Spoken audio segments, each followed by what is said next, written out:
ममता बनर्जी जी का और तृणमूल कांग्रेस का एसआईआर को लेकर रहा है पूरे भारतवर्ष में, वो हम सब ने देखा है। सुप्रीम कोर्ट में भी जब उन्होंने अपनी दलीलें रखी तो इस प्रकार से प्रस्तुत किया गया मानो बंगाल के ऊपर अत्याचार किया जा रहा है। इस प्रकार से दलीलें रखी गई ममता जी द्वारा मानो इलेक्शन कमीशन बंगाल के लोगों के ऊपर और खास करके तृणमूल कांग्रेस के ऊपर एक आक्रमण कर रही है। और किस प्रकार के शब्दों का भी प्रयोग ममता बनर्जी जी ने किया वह भी आपत्तिजनक था। The chief election commissioner has blood on his hands. और इस पूरे पिटीशन में आप देखिएगा बहुत सारे जो पिटीशन आगे दाखिल हुए उन पिटीशंस में सत्य उजागर होता है। किस प्रकार ममता बनर्जी ने अपने भाषणों से बंगाल के अंदर हिंसा को आगे बढ़ाने की कोशिश की, आगजनी की कोशिश की, लोगों को एसआईआर के खिलाफ भड़काकर सड़क पर हिंसा फैलाने की कोशिश की। यह सब बातें स्पष्ट होता है।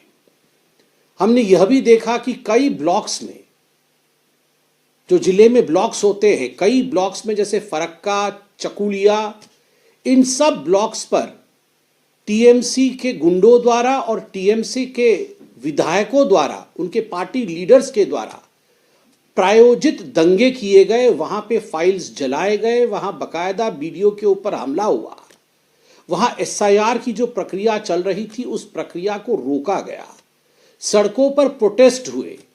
और आज जब सुप्रीम कोर्ट ने इन सारे पिटीशंस को इंक्लूडिंग ममता बनर्जी जी के पिटीशन की सुनवाई की और 3 जजों के बेंच ने इसकी सुनवाई की, जो खंडपीठ में chief justice of India Surya Kant ji मौजूद थे, जस्टिस जयमाला बागची और जस्टिस एनवी अंजरिया जी।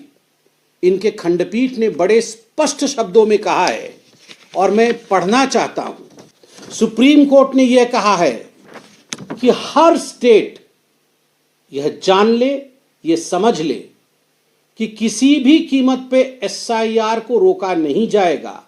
इंपेडिमेंट अर्थात किसी प्रकार से भी उस पर ब्रेक नहीं लगाया जाएगा।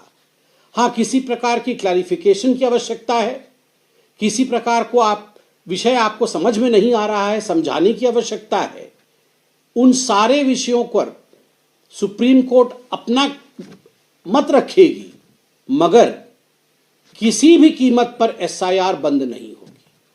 मुझे लगता है यह एक करारा जवाब है ममता बनर्जी जी को कि ममता जी, जिस एसआईआर को आप एंटी डेमोक्रेटिक, लोकतंत्र की खिलाफत का बता रहे थे, जिस एसआईआर को आप बता रहे थे कि वो भारत के लोकतंत्र को समाप्त कर देगी, एसआईआर बंद होना चाहिए, बंगाल के खिलाफ षड्यंत्र है, इलेक्शन कमीशन के हाथों में खून है, उसी एसआईआर को लेकर सुप्रीम कोर्ट के 3 जजों के खंडपीठ ने बड़े स्पष्टता के साथ कहा है कि गलत बात है, एसआईआर बंद नहीं हो